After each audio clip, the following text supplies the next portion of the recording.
That is worship. To clean ourselves in the way that He has commanded us is worship. To eat in the way He has commanded us is worship. To marry is worship. To work is worship. Every aspect of life can be considered an act of worship, provided it's done in the way that God has commanded and has guided us towards. But prayer is obligatory. As much as we have to eat to maintain our body, our bodily functions, we have to pray to maintain our faith.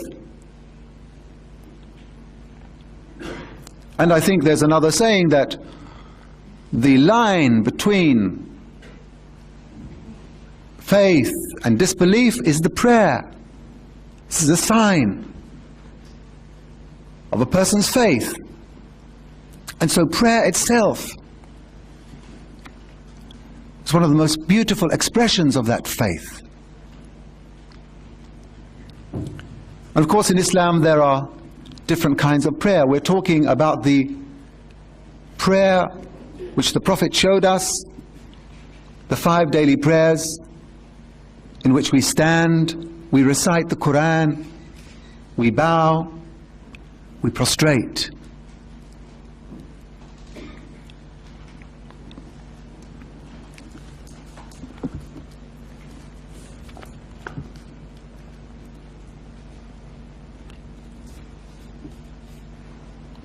And this is also in the Quran, it's mentioned, O children of Adam, adorn yourselves properly at each hour of prayer. In other words, don't come in such a mood or in such a dress that makes you unmindful of the importance of this occasion. Come dressed properly. Comb your hair, prepare yourself. You're about to meet your Lord. What would you do if you're going to meet the Queen or someone equally, I suppose, if you consider her important, but yes, you would dress. So what about the Lord of the universe? How should you behave? So, O children of Adam, adorn yourselves properly at each hour of prayer.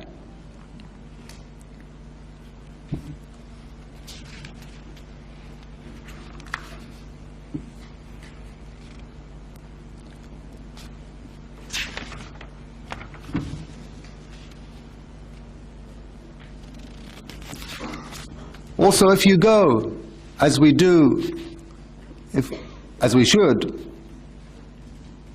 to the Fajr prayer, the dawn prayer, which is a very difficult prayer, it said.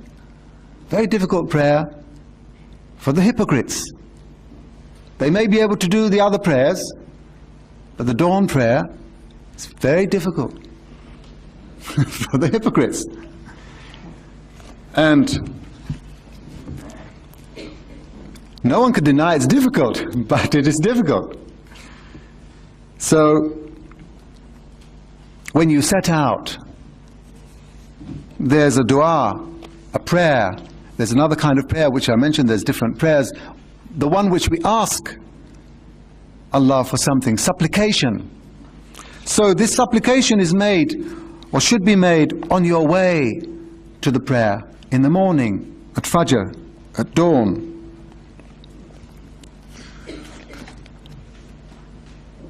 اللهم اجعل في قلبي نورا وفي بصري نورا وفي سمعي نورا وعن يميني نورا وعن شمالي نورا ومن خلفي نورا ومن أمامي نورا واجعل لي نورا وفي عصبي نورا وفي لحمي نورا وفي دمي نورا وفي شعري نورا وفي لساني نورا واجعل في نفسي نورا وأعظم لي نورا واجعلني نورا واجعل من فوق نورا ومن تحت نورا اللهم أعطني نورا.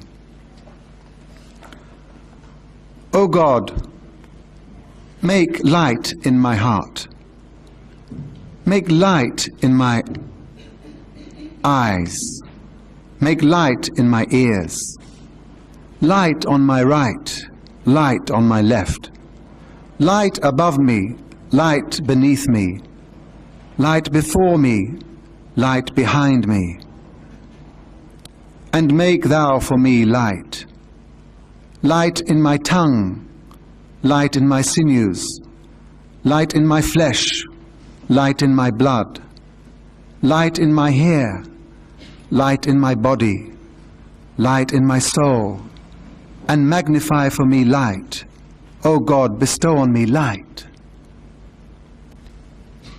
What a prayer and condition to begin the day with.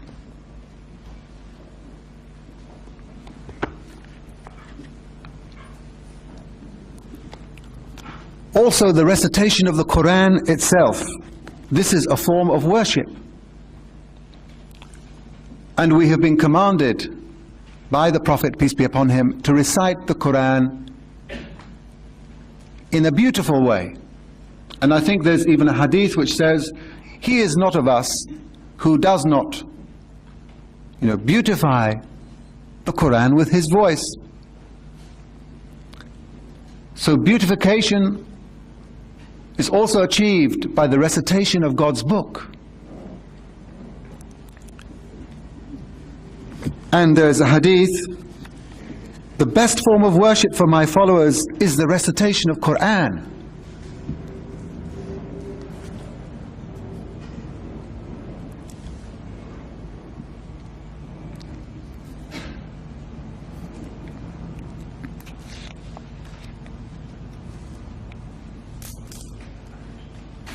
Inshallah, I'll read this hadith also.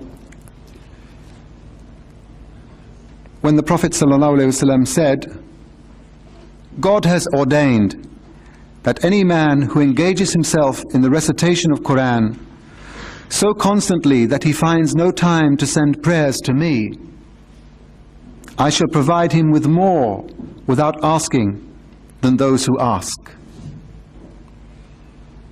Also, the servant becomes nearer to God by means of recitation of the Quran.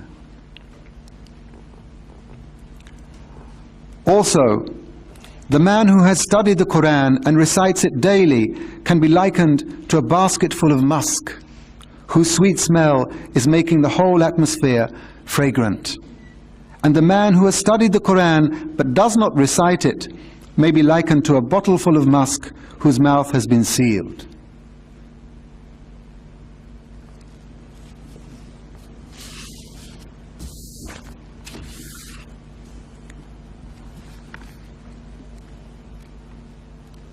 Coming on to the subject of behavior and relationships.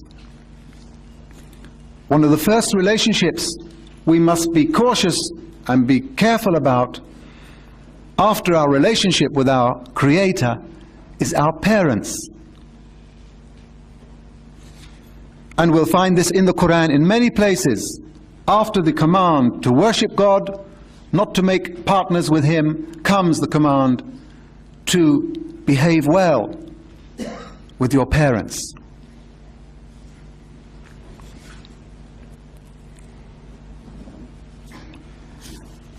And in the Quran, in Surah Luqman, أعوذ بالله من الشيطان الرجيم بسم الله الرحمن الرحيم ووصينا الإنسان بوالديه حملته أمه وهنا على وهن وفصاله في عامين أن اشكر لي ولوالديك إلي المصير وإن جاهداك على أن تشرك بي ما ليس لك به علم فلا تطعهما وصاحبهما في الدنيا معروفا واتبع سبيل من أناب إلي ثم إلي مرجعكم فأنبئكم بما كنتم تعملون.